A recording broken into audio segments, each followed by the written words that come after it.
Bismillahirrahmanirrahim. Assalamualaikum warahmatullahi wabarakatuh. Sebelumnya perkenalkan, nama saya Dinawati dengan NPM 2140602021 lokal A2. Jadi di sini saya akan membahas atau menjelaskan sedikit mengenai tema. Menurut KBBI, tema merupakan pokok pikiran atau dasar cerita yang sedang dibahas. Nah, tema ini dipakai sebagai dasar untuk mengarang atau mengubah sajak dan lain sebagainya. Nah, menurut Stanton dan Kenny, tema adalah makna yang dikandung oleh sebuah cerita. Tema merupakan gagasan dasar yang menopang sebuah karya sastra dan terkandung dalam teks sebagai struktur semantik dan yang menyangkut persamaan atau perbedaan-perbedaan struktur. Tema sebagai makna pokok sebuah karya fiksi tidak secara sengaja disembunyikan, karena justru hal inilah yang ditawarkan kepada pembaca. Namun, tema merupakan makna keseluruhan yang didukung cerita dengan sendirinya. Ia akan tersembunyi di balik cerita yang mendukungnya. Contohnya seperti kita dalam sebuah karya sastra, kita membuat karya sastra puisi. Nah, tentunya di dalam puisi itu, walaupun tidak ada tema tersendiri, itu ketika kita membaca puisi tersebut, maka kita di situ akan mendapatkan sebuah tema dari puisi yang kita buat tersebut. Nah, membahas lagi mengenai tema dengan demikian dapat dipandang sebagai dasar cerita, gagasan dasar umum sebagai contohnya sebagai karya novel. Gagasan dasar umum ini tentunya telah ditentukan sebelumnya oleh pengarang dan dipergunakan untuk mengembangkan ceritanya. Kemudian tema itu mengangkat masalah kehidupan, masalah hidup dan kehidupan yang dihadapi oleh manusia amat luas dan kompleks. Seluas dan sekompleks permasalahan kehidupan yang ada. Walaupun permasalahan yang dihadapi manusia tidak sama, ada masa-masa kehidupan tertentu yang bersifat universal. Novel yang dapat dipandang sebagai hasil dialog mengangkat dan mengungkapkan kembali sebagai permasalahan hidup dan kehidupan tersebut setelah melewati penghayatan yang intens, seleksi subjektif, dan diolah dengan daya imajinatif, kreatif oleh pengarang. Dalam bentuk dunia rekaan, pengarang memilih dan mengangkat berbagai masalah hidup dan kehidupan mereka dan menjadikannya sebuah tema atau sub-sub tema tertentu ke dalam karya fiksi sesuai dengan pengalaman dan pengamatan dan aksi interaksi dengan lingkungan sekitarnya. Kemudian tema sebuah karya sastra selalu berkaitan dengan makna atau pengalaman kehidupan si pengarang. Pemilihan tema-tema tertentu ke dalam sebuah karya sekali lagi bersifat subjektif. Masalah kehidupan manakah yang paling menarik perhatian pengarang sehingga merasa terdorong untuk mengungkapkannya ke dalam sebuah karya sastra dan menjadikannya sebuah karya sastra yang menarik dan banyak peminatnya ingin membaca karya sastra tersebut. Kemudian ada hubungan tema dan unsur cerita yang lainnya. Tema dalam sebuah karya sastra fiksi hanya merupakan salah satu dari sejumlah unsur pembangunan cerita yang lain, yang secara bersamaan membentuk sebuah keseluruhan. Bahkan sebenarnya eksistensinya tema ini sendiri amat tergantung dari sebuah unsur yang lain. Hal itu disebabkan tema yang notabene atau hanya berupa makna atau gagasan dasar umum suatu cerita tak mungkin hadir tanpa yakin bentuk yang menampungnya. Tema sebuah cerita tidak mungkin disampaikan secara langsung, melainkan hanya secara implisit melalui cerita di pihak lain, unsur-unsur tokoh dan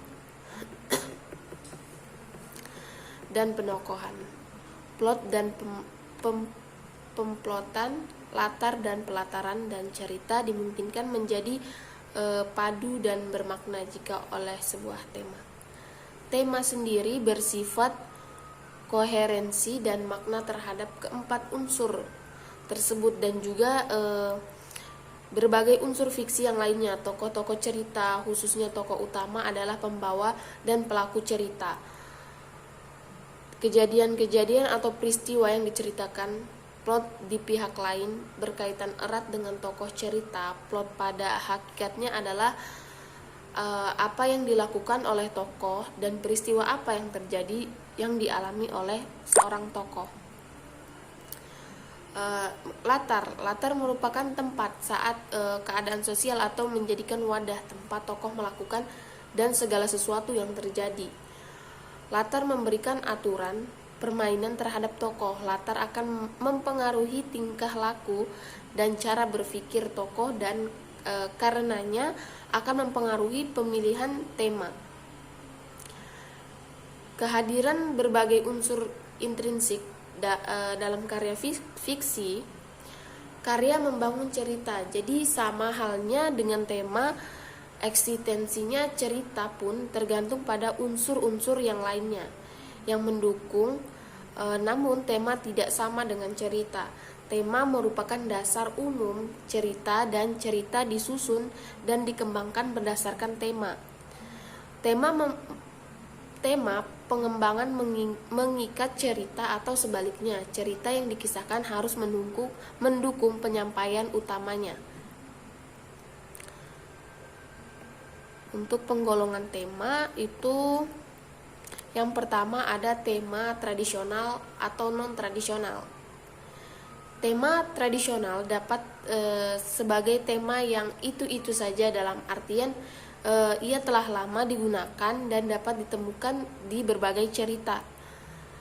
Maksudnya ini tidak langka untuk kita dapatkan atau kita temukan di sebuah karya sastra. Pernyataan-pernyataan tema yang dapat dipandang sebagai sifat tradisional itu misalnya bunyi, kebenaran dan keadilan, kejahatan, tindakan kejahatan walau ditutup-tutupi akan terbongkar juga. Tindakan kebenaran atau kejahatan masing-masing akan memetik hasil cinta yang sejati. Menuntut pengorbanan kawan sejati adalah kawan di masa duka setelah menderita. Orang baru mengingat Tuhan, berakit-rakit terlebih dahulu, berenang-renang ke tepian, dan sebagainya.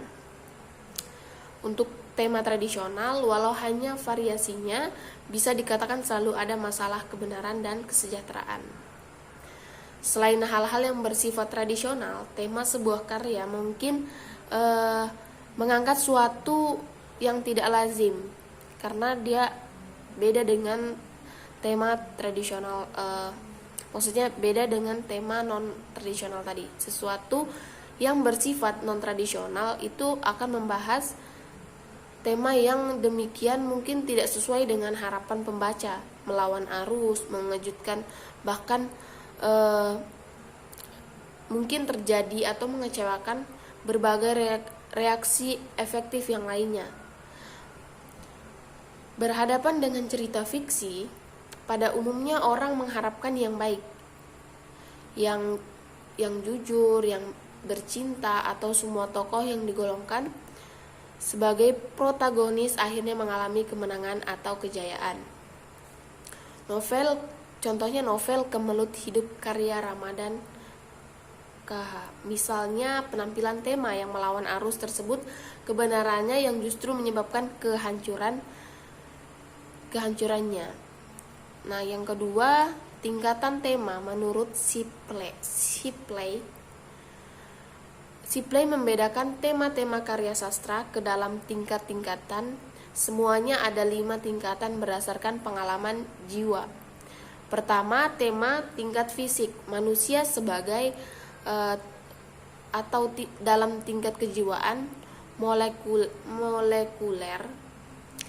Manusia sebagai molekul tema karya sastra pada tingkat ini lebih banyak disarankan atau ditunjukkan oleh banyak aktivitas fisik dari kejiwaan si pengarang. Yang kedua ada tema tingkat organik sebagai atau dalam tingkat kejiwaan protoplasma manusia sebagai protoplasma. Tema karya sastra tingkat ini lebih banyak menyangkut atau mempersoalkan masalah seksualitas, aktivitas yang hanya dapat dilakukan oleh suatu makhluk hidup. Yang ketiga ada tema tingkat sosial manusia sebagai makhluk sosial. Manusia sebagai makhluk sosial, kehidupan bermasyarakat yang merupakan tempat aksi atau interaksi manusia dengan sesama dan dengan lingkungan yang ada di sekitarnya. Objek pencarian tema atau objek pencarian tema. Dan yang keempat itu ada tema tingkat egoik. Manusia sebagai individu, manusia sebagai individualisme, selain sebagai makhluk sosial, manusia sekaligus sebagai makhluk hidup yang menuntut pengakuan atas hak individualitasnya. Tema tingkat define manusia sebagai makhluk tingkat tinggi yang belum tentu manusia mengalami dan mencapainya. Tema itu ada tema utama dan tema tambahan. Nah, makna cerita dalam sebuah karya fiksi atau novel mungkin saja lebih dari satu atau lebih tepatnya dari satu interpretasi. Hal ini yang menyebabkan tidak mudahnya kita untuk menentukan tema pokok cerita atau tema mayor, artinya makna pokok cerita yang menjadi dasar atau gagasan dasar umum karya itu. Nah, makna pokok cerita pertunjukan sebagian besar tidak dikatakan hanya dalam keseluruhan cerita, bukan makna yang terdapat pada bagian-bagian tertentu saja. Makna yang hanya terdapat pada bagian-bagian tertentu cerita dapat didefinisikan sebagai makna bagian tambahan atau tema bagian tambahan. Nah, makna-makna tambahan inilah yang dapat disebut sebagai tema tambahan atau tema minor. Nah, makna-makna tambahan bukan merupakan suatu pokok berdiri sendiri atau terpisah dari makna cerita yang bersangkutan berhubungan sebuah novel yang menjadikan satu kesatuan. Nah, makna pokok cerita merangkum berbagai makna khusus. Makna-makna tambahan itu bersifat mendukung atau mencerminkan makna utama keseluruhan cerita.